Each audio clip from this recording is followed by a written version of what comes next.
Fala galera, aqui na área. No vídeo de hoje a gente vai falar sobre o dia a dia de um programador. Bom galera, dentre muitas perguntas que o pessoal manda na nossa página, geralmente a gente sempre fala sobre carreira na área de TI, sobre o que é um programador, sobre o que é uma linguagem de programação. Porém sempre ficou uma dúvida no ar, que é o que faz na verdade um programador, né? Como é o dia a dia de um programador?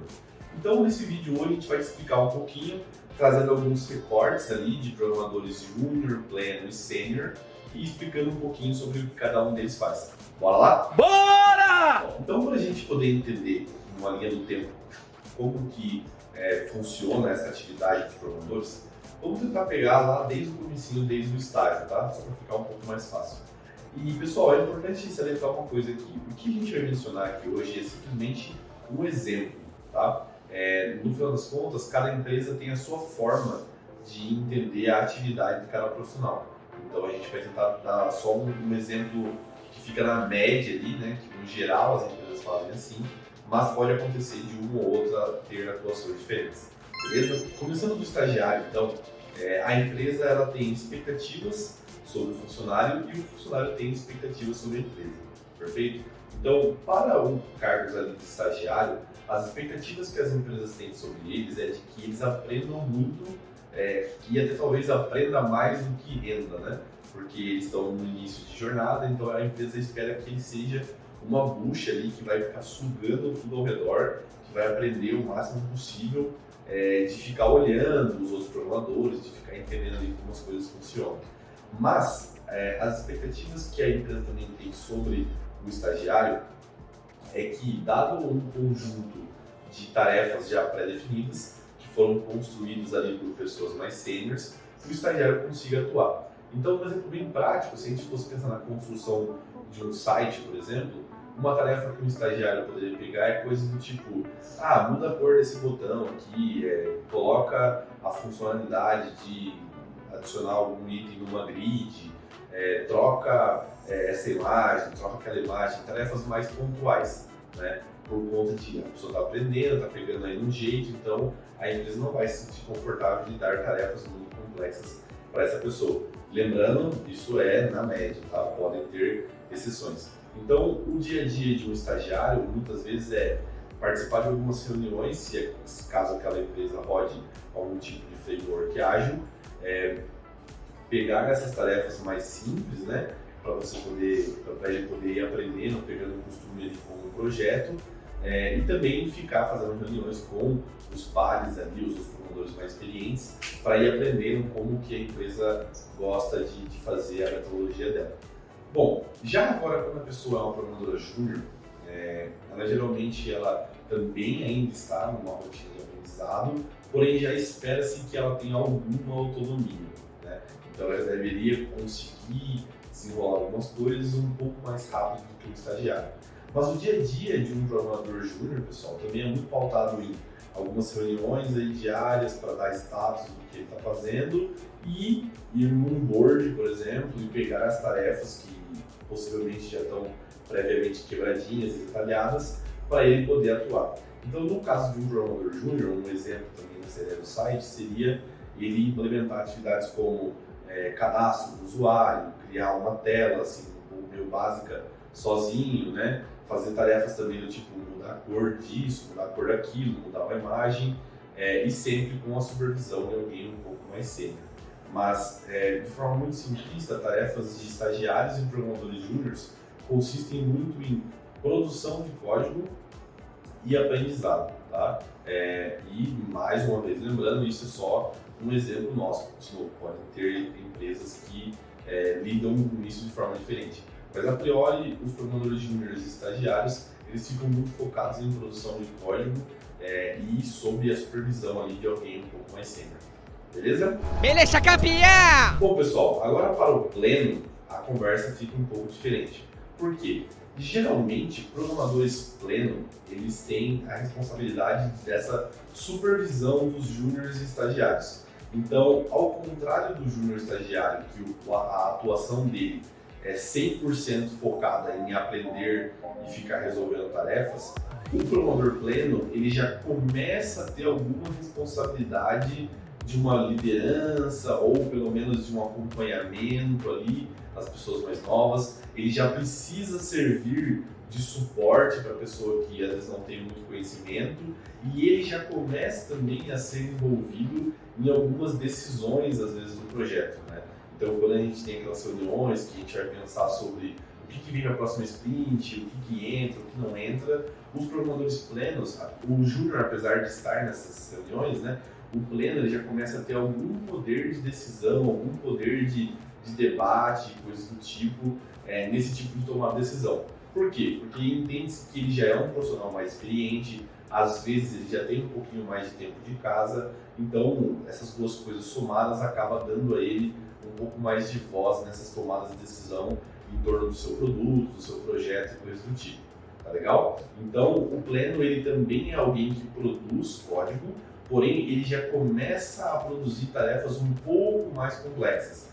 Então, se tem alguma tela que o júnior não se sentiu confortável em pegar por ser muito complexa, geralmente quem puxa é o programador pleno, tá legal? Então, o pleno ali ele vai ter a responsabilidade de produzir códigos um pouquinho mais complexos do que os júniors, ele vai ter a responsabilidade de fazer o acompanhamento dos programadores júniors e estagiários, né? Ficarem de olho, ver se eles precisam de alguma coisa, precisam de alguma ajuda, e o pleno geralmente também já está participando dessas reuniões de produto, ele já vai dar alguns palpites, ele já vai entender o motivo por trás de algumas coisas.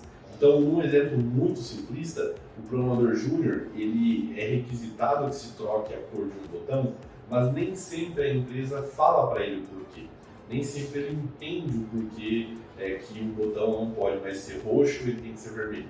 Já o programador pleno, ele já está numa situação onde a empresa pediu às vezes a opinião dele, se deveria ser feita essa troca. Ele já teve ali um bate-papo com o pessoal de design, com o pessoal de experiência de usuário, então ele já está um pouco mais por dentro das decisões que caíram na mão dele ali para ser implementado. Beleza? Bom pessoal, agora a gente chegou no cargo mais complexo de se explicar, que é um programador sênior. Por que eu digo que ele é complexo? Porque, de novo, cada empresa tem a sua leitura. Então a gente vai tentar pegar assim, um compilado de alguns lugares e explicar aqui assim como a gente fez para o estagiário, júnior e pleno. Beleza? Bom, o programador sênior, ele geralmente é a pessoa responsável por um pedacinho ali do time ou por um pedacinho de um software. Mas o que isso quer dizer, né? Então imagine você que nós temos estagiários ali que estão tentando aprender o máximo e produzir um pouco. Já o júnior, ele é alguém que já está aprendendo e produzindo quase que na mesma proporção. O pleno, ele acaba produzindo mais do que aprende e ele também tem essa responsabilidade de cuidar dos júniores e estagiários, né? Já o sênior, ele é o responsável por dar suporte para todo mundo. Então, se o estagiário precisa de ajuda, ele geralmente pergunta para o júnior. Se o júnior precisa de ajuda, ele pergunta para o pleno. E se o pleno precisa de ajuda, ele pergunta para quem? Para o sênior. Então o sênior ele acaba sendo a rede de apoio de todo mundo naquele projeto, né? Então isso exige dele que ele tenha muito conhecimento técnico, que ele tenha uma bagagem legal de experiência de trabalho, já tenha tido experiências de resolver problemas de uma forma geral, e que também ele tenha um bom conhecimento sobre aquele projeto, né? Então o sênior geralmente é a pessoa que vai pegar rápido as coisas, caso ele seja novo na empresa, ou se ele já tem um tempo de empresa, ele geralmente é a pessoa que vai ter um bom conhecimento sobre o projeto. Ele vai saber como está estruturado, como está a arquitetura, o porquê as coisas foram feitas daquela forma, e ele costumeiramente também é muito envolvido nessas decisões de produtos. Então, se por algum motivo o pessoal decidiu criar uma nova tela, ou remover uma tela que existia, criar um botão, remover um botão, o sênior é um cara que tem que saber o porquê, né? É claro que a gente nunca tem sempre um sênior somente no projeto, né? Geralmente, mas as pessoas que são sêniors naquele projeto, elas são as que vão ter mais experiência e mais conhecimento naquele contexto, tá legal? Então o dia a dia de um sênior geralmente é, da mesma forma, reuniões para passar o status diário, mas ele também às vezes faz reuniões para ensinar o pessoal do time alguma coisa. Então, de repente, surgiu uma demanda nova e o time precisa entender melhor esse contexto. antes de começar a trabalhar, é o sênior justamente quem vai puxar essa reunião, vai explicar para as pessoas o que está acontecendo, vai explicar a nova tecnologia ser aplicada, o novo contexto do projeto, as novas telas. Ele é a pessoa que vai acabar destravando os bloqueios técnicos do time. Geralmente, pessoal, os programadores sêniores, eles trabalham muito próximos dos líderes técnicos. Por quê? Porque o líder técnico acaba sendo aquela pessoa referência técnica para o time, que vai tirar as dúvidas, vai deixar tudo muito claro, e o sênior acaba sendo como um canal de distribuição dessa informação. Então, se por um acaso alguém entra com uma dúvida, e às vezes o líder técnico não tem tempo de ir ali ajudar, porque ele está com outros afazeres, quem vai ajudar é justamente o programador sênior. Então, perceba, pessoal, que o dia a dia dos programadores acabam tendo vários pontos em comum. Então, de novo, como eu falei, se a gente tiver algum tipo de framework ágil sendo aplicado no projeto como o Scrum, por exemplo, é muito comum que se tenha essas reuniões diárias para você passar o seu status, para você ir ali acompanhando como está o projeto, e isso acaba sendo comum para todos os programadores. O que vai diferenciar, no final das contas, pessoal, é o impacto que esse programador tem em cima do projeto. Então, se ele é um estagiário, ele vai acabar atuando em coisas mais pontuais. Se ele é um júnior, ele acaba pegando algumas coisas um pouquinho mais complexas. Se ele é um pleno, ele já pega coisas bem mais estruturais, mais robustas. E se ele é um sênior, ele vai acabar pegando as buchas de verdade do projeto ali. E quem disse que isso é problema meu? Bom, pessoal, esse é um panorama que a gente quis construir aqui com vocês, então. Nós ainda teremos alguns vídeos explicando atuações de arquitetos, de engenheiros de software, líder técnico, líder de pessoas, âncora técnica. A gente vai continuar produzindo vídeos nesse sentido. E se você gostou, já deixa o seu like, já compartilha com o seu amigo, aquela pessoa que de repente não sabe ainda como é o dia a dia de um programador, né? Que acha que a gente fica vendo a Matrix correndo na nossa frente. Nada disso, pessoal. O programador é simplesmente uma pessoa que está ali produzindo os códigos no canto dele. Tá legal? Bom, pessoal, o vídeo de hoje era isso. Obrigado pela sua atenção. Fica de olho no canal para não perder nada. Já se inscreve, liga o sininho para você não perder nada. E em breve a gente se vê. Um abraço.